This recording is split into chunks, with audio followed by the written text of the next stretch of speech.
8 million views on a Twitter math post. Can you guess if it's just another PEMDAS problem?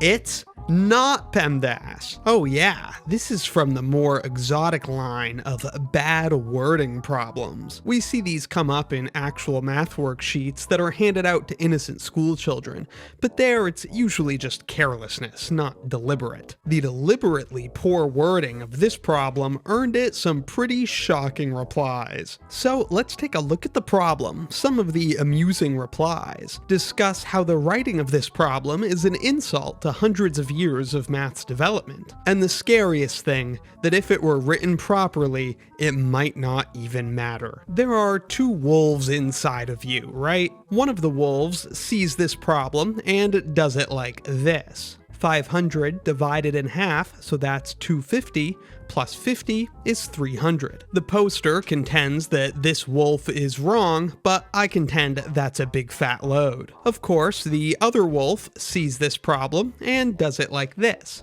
500 divided by half, that's 500 times 2, plus 50, so 1050.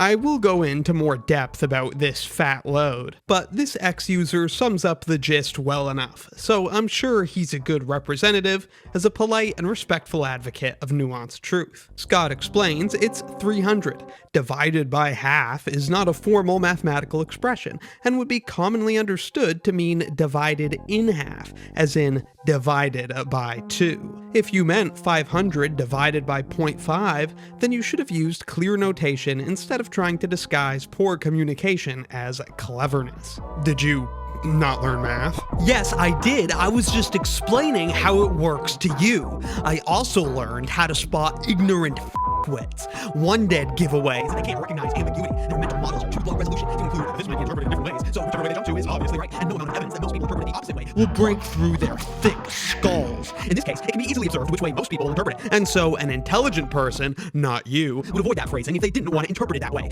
My point is that you're stupid. Gad zooks, isn't this righteous fury being a little bit misdirected? Maybe Sherb here put it best. If you ask me to divide a bread by half to share with you, I ain't gonna give you 2 breads. Anyhow, those are the 2 wolves. There are no other wolves. 1060. 1060? What the fuck? So why does OP insist that 300 is the wrong answer? Obviously, it's because this is the most literal interpretation of the words into mathematics. Dividing by 1/4 doesn't mean divide something into fourths. It means divide by 1/4, which is the same as multiplying by 4. Divide by 1/3 doesn't mean divide into thirds. It means divide by 1/3. And divide by 1/2 doesn't mean divide into halves. It means divide by 1/2. But of course that there is the wrinkle, because this problem doesn't say divide by 1/2 or a half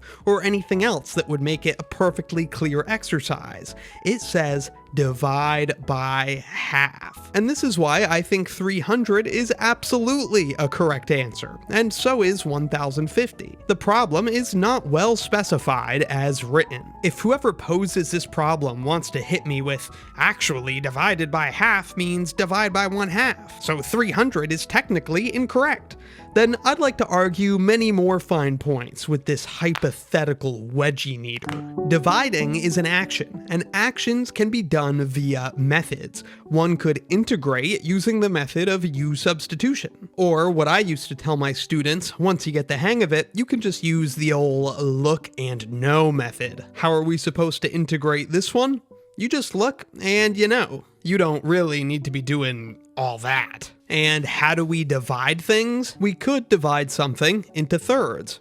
Or we could divide something into quarters. We're asked to divide 500 by half, as in by having it. Thus, 250. Then add 50 to get the correct answer, 300. And if it doesn't mean to divide 500 using the method of having, then we have to ask 500 divided by half? half what? Half of 1? Half of 2? Or maybe it's half of plus 50. If I were asked about 500 divided by half negative 50, I'd say that's 500 divided by negative 25, so negative 20. Hence, if I'm asked about 500 divided by half plus 50, well then mayhap that's 500 divided by positive 25, so positive 20. Wackier still, if the word half is apparently supposed to reach beyond itself to mean 1/2, then why can't the words divided by reach a little further too? Perhaps the true interpretation is 500 divided by half plus 50, so 9.9009 repeating. The internet provided some creative answers, though none that I found arrived at my 9.9009. Our ancestors would be disappointed in us, they really would. We have such powerful math notation in current year that can express things, even as complicated as dividing by fractions, with zero ambiguity. And I mean, have you ever used actuarial notation? Those are some scribbles of maximum potency. How far we've come, even in aspects as narrow as the humble division symbol. Leibniz was a master of notation, responsible for most of the great calculus notation we use today. Whoops, not that ugly dotted Y, that was Newton. Even the great Leibniz couldn't set the standard for division notation throughout the world. He proposed this sideways C for division, though later opted for the colon, which did become the standard in continental Europe. The Babylonians used written characters, transliterated as igi gal, to signify denominator or division. In the famous Bakhshali manuscript, ba, an abbreviation for part, is used to signify division. These symbols were also used throughout the 1500s to signify division by various authors. All this development to arrive at the current standard for elementary arithmetic, at least in many countries, of the obelus. And here it has been neglected for the sake of internet engagement. It stirs fury in even the most steadfast personality. Then again, if more exact notation had been utilized, we might be crying even harder. You'd like to think that the only reason people got the problem wrong is because the wording is careless. Divided by half sounds like how someone might casually ask for something to be split in two. Surely if simple and clear notation was used, nearly all the answers would hit the alleged mark of 1050. Well, unfortunately, I'm not so sure of that. For most people to answer this question correctly, they would have needed to learn how to deal with fraction division in school from their teachers. Wait, do you hear that? What?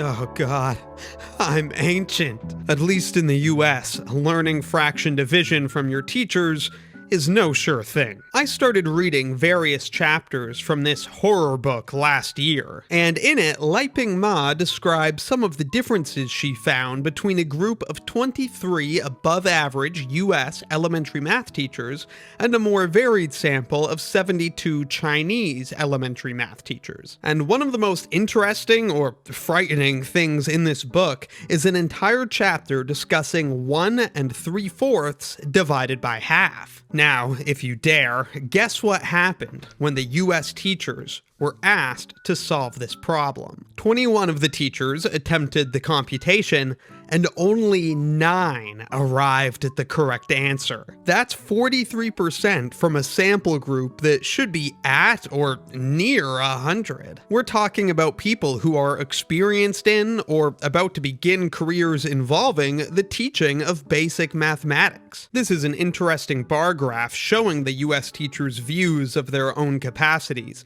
and you can see that almost all of them, at the very least, think they can handle basic math. All 23 US teachers were also asked to come up with a representation of the problem of dividing by fractions. Certainly a more complicated task to complete on the spot than the mere computation, but one that we would hope our teachers are mostly capable of. But of the 23 teachers, only 1 provided a conceptually correct representation. This teacher's representation was having 2 1/4 Twinkies and wanting to count how many children could be given a half Twinkie each. So 2 1/4 divided by a half. This was pretty good, except of course, having a half child as part of the answer makes it an imperfect demonstration. In attempting the calculation, the teacher's responses ranged from admitting defeat, finding the correct but unreduced answer of 14/4, to trying to find the lowest common denominator, as is used in adding and subtracting fractions. Attempts to give a representation of division by fractions ranged from confusing it with dividing a pie among 2 people, to confusing it with multiplication by a half, and others seem to mix up all 3. So then, should we expect, at least in the US, that the average reader of this problem is going to get it correct if only the notation is used clearly? Probably not. If the professionals who are supposed to be teaching this stuff can't get it right, why would the general public be any better? Now, you might be wondering how the 72 Chinese teachers did. All 72 of them got it correct. The recurring theme throughout this book is that although the US teachers generally have far more years of education, their Chinese counterparts are far more likely to have developed a profound understanding of fundamental mathematics.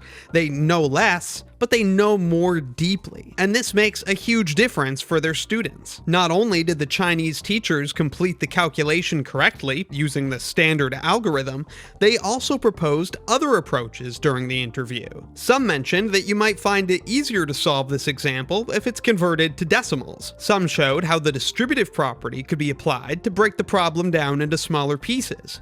And others used the clever approach of just doing the division directly after converting into an improper fraction, which works great whenever these individual divisions work out cleanly also. If you're trying to do fraction division yourself or teach it to others, you could use all 3 of these methods as long as you understand the fundamentals well enough to apply them intelligently. As for a representation of what fraction division actually is to aid in understanding, pies and pizzas are frequently used since they are familiar objects that are commonly cut into parts. We could say we have 1 3/4 pies, and we want to package them as individual half pies to sell. Then 1 3/4 divided by 1/2 is the number of half pies we have total. We would see that we have enough for 3 pies with half a half pie left over. Or if half of a fish tank is 1 3/4 feet long, how long is the whole tank? Again, division by 1/2 yields the answer. If a rectangle floor mat has an area of 1 3/4 square feet, and one side has length half feet, then what's the length of the other side? It should be pretty simple to give a representation of division by fractions, and notice how all 3 of these problems kind of come at division in a slightly different way. And these 3 types of division models were all given names by Brian Greer in 1992's Handbook of Research on Mathematics Teaching and Learning. The first problem uses what Greer dubbed a measurement model, asking how many halves fit into 1 3/4, like we measure height by asking how many inches fit from the floor to your toes if you're doing a headstand. The second problem uses a partitive model, trying to find a number so that part of it, in this case half of it, is 1 3/4. The third is a rectangular area model, or more generally, if we know the product and one factor, what's the other factor? All of these are natural models with which you can represent division by fractions more concretely. And if US teachers can develop an understanding of fractions and arithmetic that is as deep and flexible as that of so many Chinese teachers, it may be that one day these sorts of posts spark not but a fleeting wave from a far more numerate population. Anyways, how skilled or unskilled were your teachers with these concepts in school? Let me know in the comments, and be sure to subscribe for more of the swankiest math videos on the internet. Riverside Drive held me up when the first man I loved died, when I could only say I love you through sobs and say I'll miss you. Last time I wasn't talking shells out of the shotgun.